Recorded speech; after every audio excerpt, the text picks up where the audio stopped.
Il était une fois un conte de fées à Mexico.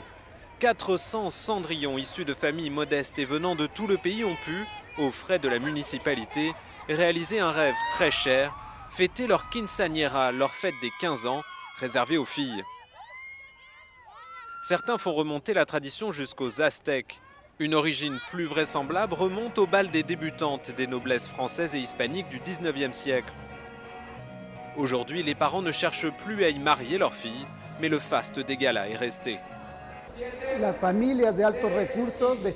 Les familles aisées dépensent beaucoup d'argent pour organiser cette fête, mais parmi les familles avec moins de ressources, très peu peuvent se l'offrir. Pour beaucoup de jeunes filles qui en ont très envie, ça reste une grande frustration. Parmi les jeunes filles invitées, certaines ont été victimes de maltraitance et plus de la moitié viennent de familles monoparentales et à faible revenu. Vêtues comme des princesses avec leurs robes de bal et leurs diadèmes, pour une journée, elles sont au centre de toutes les attentions.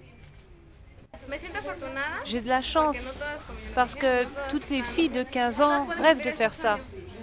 Mais tout le monde ne peut pas le faire.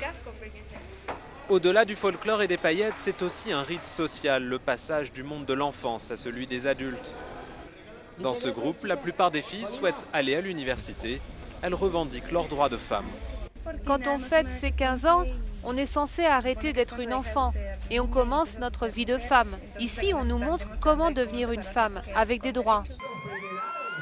Et c'est par un triomphe que ces princesses terminent les célébrations dans l'auditorium national plein à craquer, avec le maire de Mexico assis au premier rang. Comme elle, 750 000 jeunes mexicaines ont fêté leur quinceañera en 2010.